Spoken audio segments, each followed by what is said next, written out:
Bonjour à tous et toutes, je vais éviter le fou rire. Euh, je vais prendre le thème de l'apparence justement parce que ça m'a fait rebondir là-dessus. Et puis j'étais tellement fou rire que de toute façon 100% naturel, hein, pas d'addictif. La seule addiction que j'ai c'est le chocolat et encore je suis en train de la travailler puisqu'une addiction c'est le moment où où votre corps est habitué en l'occurrence là c'est de manger du chocolat. Et effectivement c'est une addiction parce que c'est une habitude à un moment précis qui était depuis X années, c'est comme le café après le repas, etc. Mais pour en revenir à mon foie, je me suis dit, ah, est-ce que je laisse, est-ce que je laisse pas, etc. Ah, est-ce que ça fait sérieux, est-ce que ça fait pas sérieux. Puis je me suis dit, mais en même temps, c'est pas parce que je suis coach que forcément j'exerce un métier. J'ai effectivement, mais je suis aussi un être humain. C'est pas parce que vous faites tel ou tel sport que vous ne pouvez pas être mauvais dans un autre d'ailleurs du reste. Ou dans l'apprentissage. Quand je dis mauvais, j'aime pas bien vous voyez ce défaut de langage qui est là, mauvais, bon. En fait, non, c'est tout simplement qu'on est dans l'apprentissage et que quand on commence quelque chose, faut pas oublier que même ceux qui ont de l'expérience, ils ont commencé par justement être eux aussi dans l'apprentissage, ce qu'on oublie souvent d'ailleurs du reste. Donc il faut quand même avoir cette tolérance-là. Et effectivement, quelqu'un peut être beaucoup plus rapide sur quelque chose et puis d'autres plus long, mais ça ne veut pas dire que la compétence et la capacité ne sera pas là, c'est simplement un mode de fonctionnement différent. Après, suivant les secteurs et ce qu'on attend, bon, bah après, c'est des affinités si véritablement la personne veut quelqu'un qui lui ressemble, par exemple, ou que le poste, il estime que c'est une compétence et c'est une obligation. Pour en revenir à ce que donc aux apparences, je me suis dit, bah, de toute façon, voilà, j'ai commencé avec moins que ça. Et ça m'a rappelé qu'effectivement, il y avait une nuance. Et encore une fois, on est sur le langage.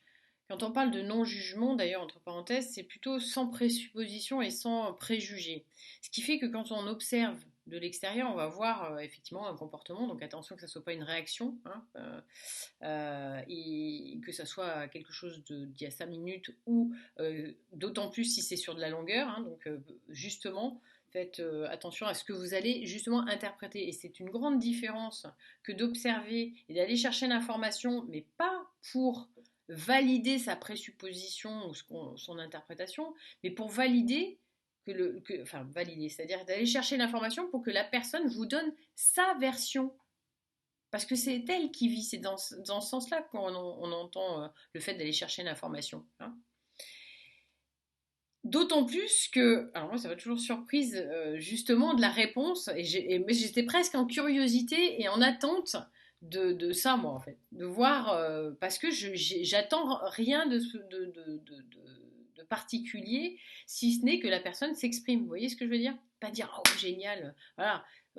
Bon après vous avez des gens qui ont envie de jouer avec eux-mêmes en disant ah, bah tiens j'aurais parié ça, mais attention que ça soit pas une induction pour vous-même pour aller chercher une information et vouloir forcément euh, aller amener quelque chose. Et c'est intéressant d'ailleurs quand vous avez des clients, ça m'est arrivé peu de fois, mais maintenant avec le recul, il y a quand même il y a eu quand même une zone géographique où les personnes, quand vous les questionnez, mais sans justement attendre de sans orientation et d'influence de votre part, non, vous attendez à ce que les personnes s'expriment, eh bien, il y avait une appréhension.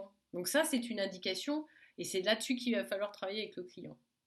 Ou c'est là que vous arrêtez parce que la cliente n'est pas prête. Donc vous êtes dans un accompagnement qui va la mettre en responsabilité à un moment donné, et donc ça va pas être peut-être ce dont elle a besoin, ou c'est justement là où il faut aller creuser et qu'elle n'est pas prête aussi. Hein, vous voyez la perspective.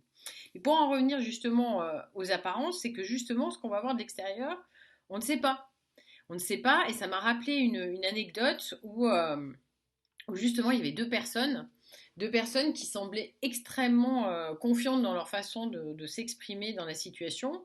Et en débrief, elles se sont aperçues qu'elles n'étaient pas forcément aussi confiantes à l'intérieur.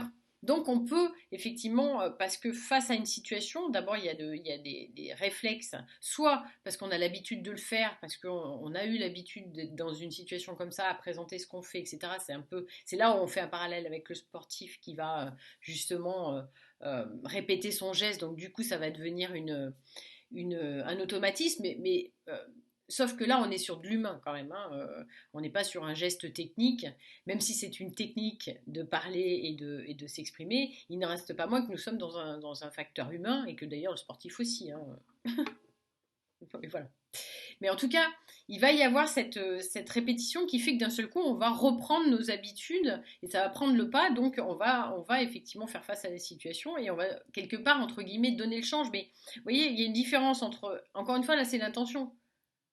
Si effectivement vous partez du principe que la personne elle donne le change parce que soi-disant vous avez interprété quelque chose ou vous avez fait une connexion entre ou un lien entre deux choses et que c'est votre interprétation, euh, c'est vous qui allez l'interpréter négativement puisqu'on donne tous le change à un moment donné, et faire face à la vie et faire face à une situation, c'est justement donner le change. C'est qu'à un moment donné, il faut bien réagir ou agir de préférence, effectivement, mais dans certains cas, c'est vraiment une réaction parce que la situation le nécessite. Donc, encore une fois, le contexte, l'intention, et c'est difficile, effectivement, au bout d'un moment, de chercher l'intention. Donc, c'est pour ça qu'on parle de positif, ou en tout cas au moins de neutralité dans la façon dont on va observer les choses, pour éviter justement d'étiqueter des gens un petit peu trop facilement, d'autant plus que, encore une fois, le contexte, la longueur de temps. Voilà. Donc l'apparence, oui, mais elles peuvent être trompeuses aussi. Donc c'est de la même façon, on va avoir des codifications suivant la façon dont tu habillé les personnes, si elles aiment les animaux, si elles n'aiment pas les animaux, etc. Tout ça, c'est bien parce que ça structure et ça nous rassure quelque part. Mais c'est aussi exactement les mêmes choses qui font que des personnes pas très bien intentionnées, comme j'ai entendu l'autre jour, mais si on ne peut plus faire confiance à une personne qui est impliquée dans la communauté, qui faisait partie du conseil municipal, etc., on fait confiance à qui? Bon, alors déjà, c'est sympa pour les autres, entre soit dit en passant, mais ça veut dire que dans sa façon de voir les choses, il y avait des critères et des hiérarchisations, hein, comme j'ai pu le faire, mais je le mettrai en ligne, qui font que voilà, on part sur quelque chose qui est de l'ordre de notre propre vision du monde et non pas de ce que nous avons réellement en face, c'est-à-dire une personne. Voilà. Donc, c'était la petite minute du jour voilà, si vous prenez des fous rires, pour la petite anecdote, pour ceux qui j'avais fait effectivement une vidéo de présentation très très sérieuse à un moment donné de ma vie. Le pire, c'est que, en fait, la façon d'être en le faisant, en préparant, et etc., puis avec le stratège, hein, là, ouais, alors je vais mettre mon bureau comme ça, c'était ma table de salle à manger d'ailleurs, avec les dossiers comme ça, super sérieux et tout. Et en fait, si vous voulez, c'est bien sûr qu'il y a du sérieux dans ma façon de fonctionner, mais c'était tellement trop sérieux que c'était tellement trop loin de moi. Mais voilà, parce que le contexte, parce que ce qui se passait actuellement, enfin autour de moi, etc. Et puis après, j'en ai fait d'autres. Et puis aujourd'hui, voilà, je suis de nouveau beaucoup plus naturelle parce qu'il y a aussi l'appréhension comment dire, du cadrage. Bien sûr que je peux évoluer sur comment dire, sur la qualité de la vidéo, de comment je vais être habillée, de comment je vais cadrer, est-ce que je le fais en bougeant, pas bougeant, à l'extérieur, pas à l'extérieur, le son, etc. Bien sûr, et c'est ça en fait, le fait d'améliorer, c'est qu'on sait, ben, on va le faire. C'est pour ça que avant de dire aux gens ce qu'ils ont à faire, vérifiez qu'ils ne se soient pas déjà posé des questions. Bonne journée.